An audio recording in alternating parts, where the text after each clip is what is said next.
All right, let's call to order. Welcome to the April 30th, 2025 meeting of the Charter Revision Commission, actually the public hearing. Obviously, we've been working on this revisions to the charter for the last 4 months, and this is the second public hearing we're having. The process after this is to also present changes. We'll take input again tonight and make any necessary changes and then present to council as well. But with that, we'll start with public comment. So does anyone want to make public comment? Mr. Young, I see you.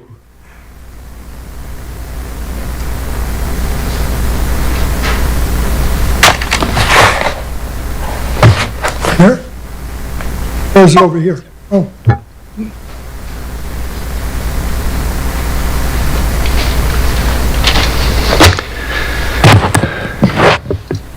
Good evening, Robert Young, 20 Copper Mill Road.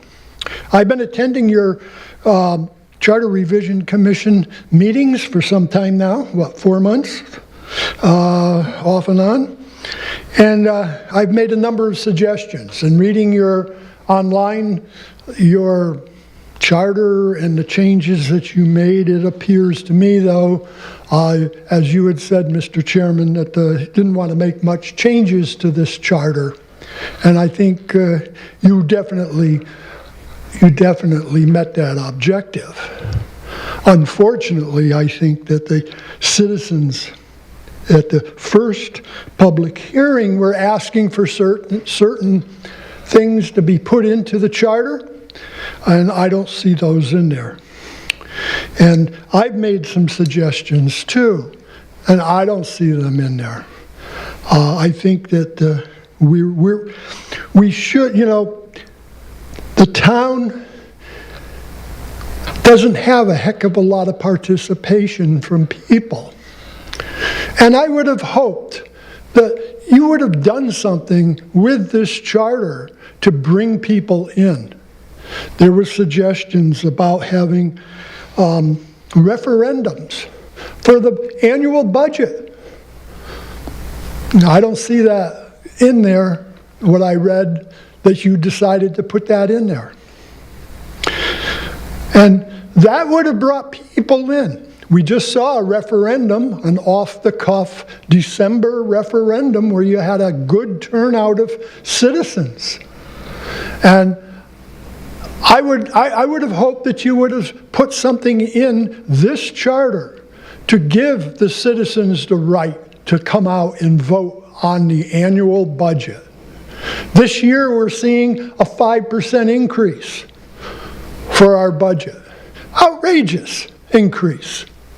The Federal Reserve System has been preaching for so long that in order to have a 2% annual inflation rate, it makes everybody live comfortable.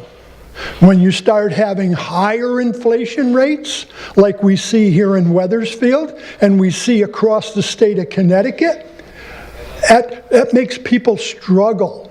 That makes people have this attitude that government doesn't care about them.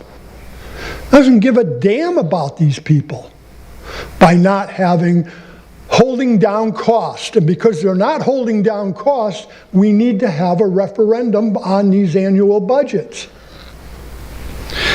Also, other people had mentioned about a Board of Finance to help understand and hold down our increases. I don't see a Board of Finance in the write-up that you have online to where a group of finance people would have reviewed contracts, reviewed immediate small contracts, looking for ways of cutting out costs.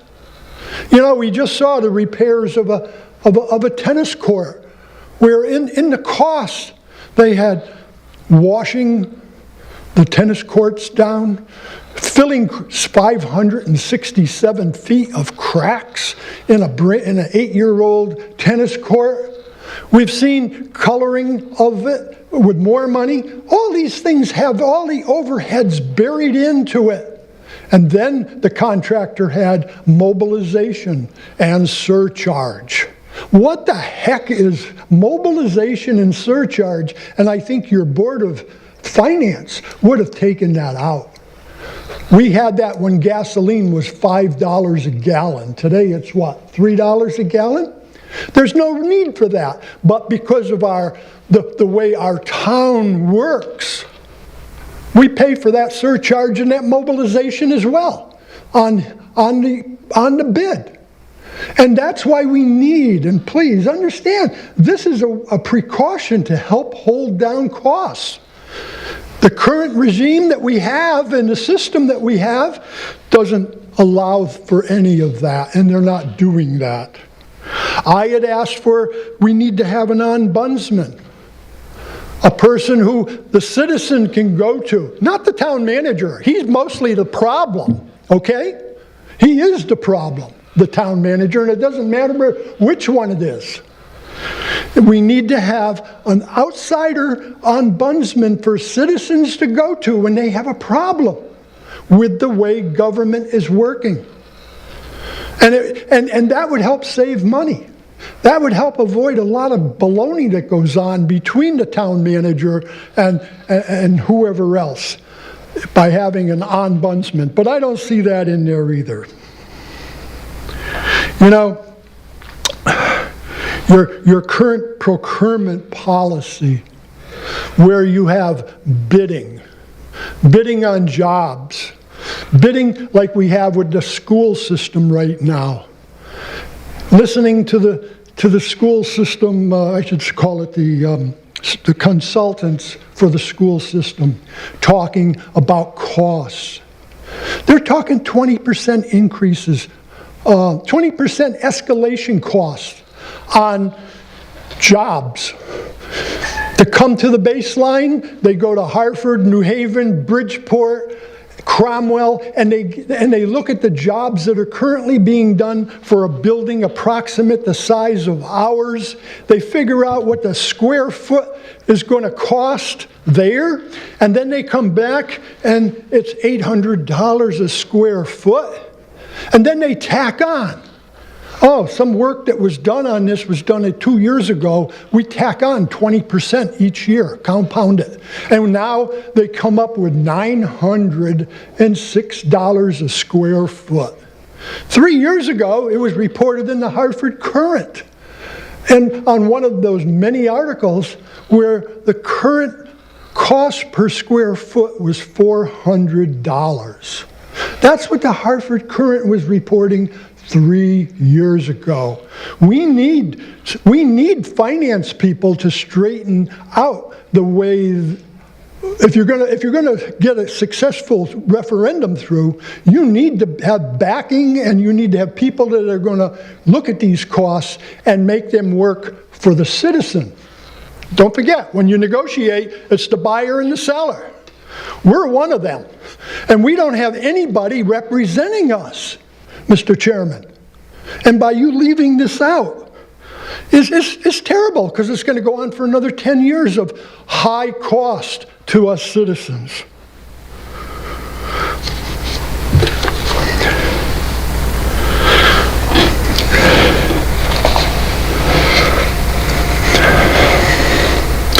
I just think that you missed a lot.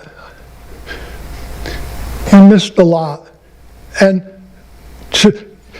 if I were sitting on your committee, I'd want to be effective. I'd want to get the job done and make it so it works. What you did was you made it work for the staff. You didn't make it work for the taxpayer who pays the bill. And there's a lot of us out there. And if you look at how the voting goes, what do we have? 27,000 people in this town. We have approximately 19,000 registered voters. And the top vote getters, and at the last election got 4,000 votes. 20%. 20%. That is, where's the other 80? You're missing something, Mr. Chairman. You got to somehow do something to bring people back. They've left. They took the train. They're gone. But they're also paying taxes, and they're not happy at all about all of this. So I guess I could go on all night, but I'm not going to. So I'm going to sit back and watch and see what your final decision is. I think I already know, but I hope that you would consider these items that other people had mentioned, that I have mentioned. Thank you very much. Thank you, Mr. Young. Is there anyone else who wishes to speak? Mr. Young, just briefly, I did want to comment on some of your comments, and just say simply, we've obviously met in a bipartisan fashion. Just because something is not in the charter does not mean it was not considered. All of the things you've mentioned were considered in a bipartisan way. We have people from both parties, former councilors, members who have not served but have been committed community volunteers to my right and to my left. And as I've said every meeting, and I think I've, you've spoken at every meeting, this commission's charge was to create a rule document, not a policy document. We aren't making the day-to-day decisions of the town. The charter itself, I think everyone would agree, but I'm speaking for myself here, incorporates opportunities for the public to be heard, opportunities for staff to do their job, and opportunities for council to manage and govern and make day-to-day decisions along with staff. So I hear you, I understand your points. We considered all of those things, and I will say, I think every one of those points, the decision to not include some of those things was unanimous. So obviously the process is not over. We make decisions, we present a document to council, and there's other opportunities for council to weigh in, although we did take input from the council, or offered council to make suggestions as well. So this is where we are at this point, and I take all your points, so I appreciate what you're saying, but I don't want you to walk away to think with the idea that we did not consider any of those things. So with that, I don't see anyone else in the audience, so I'm going to close the public hearing. Okay. We are meeting, for those in the audience, just in the conference room for our regularly scheduled meeting. If you'd like to join us.